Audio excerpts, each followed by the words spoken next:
Hey, what's going on, guys? It's Sam, and today I'm bringing you guys a veteran combat training match, and this is something that a lot of people requested that I do here on my channel, and I finally decided to get around to doing this. So anyway, guys, here it is. So if you haven't played combat training yet, there are 4 different levels to it. You got recruit, regular, hardened, and veteran. And the difference between these levels, in case you guys haven't played it yet or haven't had much experience with any of them yet, is basically 2 main things. Number 1, how quickly they shoot you, and number 2, how self-aware they are. So let me give you guys a little bit of detail on those 2 things. So first of all the bots get on target at pretty much the same speed. They will immediately scope in as soon as they get the chance and lock onto you and then follow you as you move. So if you go into recruit, the bots won't shoot at you, but what they will do, or they will shoot at you, just not instantly. What they will do is they'll put their scope on you and then they'll follow you as you run, and about 2 to 3 seconds after they actually start following you with their scope or their sights, whatever,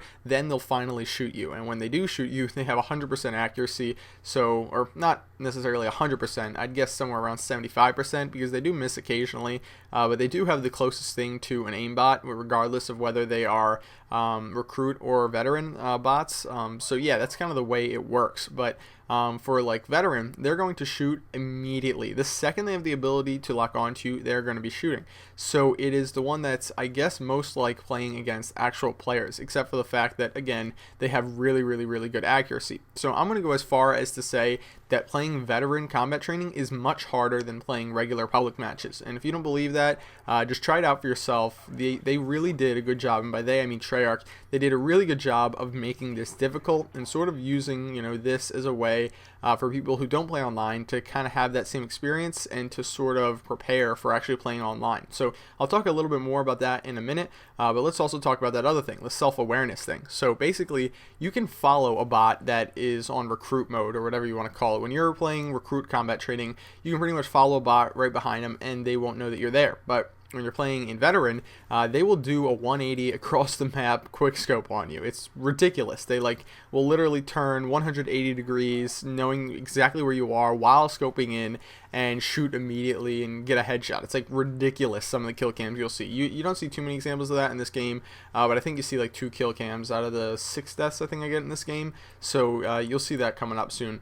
As you just see, or as you just saw, I just called in a chopper gunner, so I thought I'd talk a little bit about the air support in combat training. I myself was curious to see how the bots would react to seeing air support. I knew that, from playing combat training on recruit quite often, just for fun, well, not quite often, but more often than I have played veteran, just for fun and stuff, that the bots do not make any attempt to shoot down air support whatsoever. So it's really easy to just go to town on them, and you have no problem at all, racking up like hundreds of kills in a game. But when you're playing a veteran, they actually do make an attempt to shoot down your air support. Now, fortunately, I was able to kill them before they were actually able to shoot down my air support. But the thing is that they don't go inside. They don't actually make an attempt to hide. And that is something that isn't realistic all the time. But obviously, it's something that I think would be too hard for Treyarch to implement into combat training. Bots that actually try and hide from you. So no big deal on that part. But again, it makes a little bit easier for you. It makes it a little bit easier for you to do well in your air support.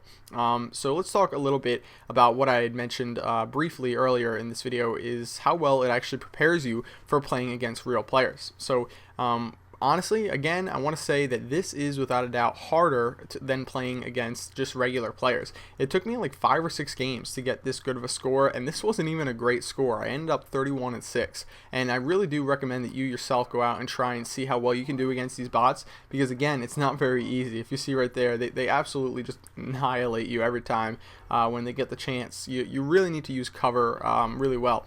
So I think that's one thing that it teaches you, for preparing to be online, to play online against other people on multiplayer, is to use cover to your advantage, because if you can pick up on that, it'll definitely help you out a lot.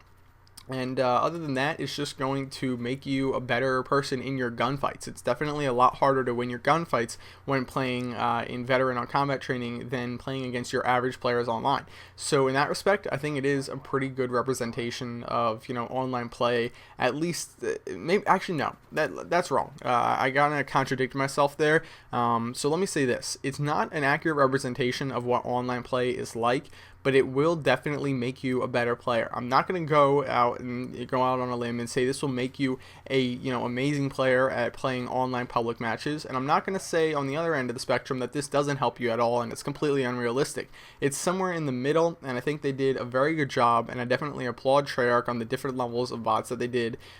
They worked with what they had, and they were able to create a pretty good representation of what multiplayer is like, without being too realistic, without being too far from what is realistic. So that's pretty much it, guys. The final score of this game again was 31-6, so about a 5 KD against veteran combat training bots. Again, I recommend that you go out yourself and try and do well against these guys, and that's pretty much it. I'll see you guys later. Bye. Oh, one more thing I just wanted to throw in here at the end of this video is right after I finished killing these guys, I actually went and showed you guys that I was playing on veteran here in the game, because I'm sure a lot of people would have left comments and said that these guys weren't veteran combat training things, bots, whatever. So there you go. See you guys later. Bye.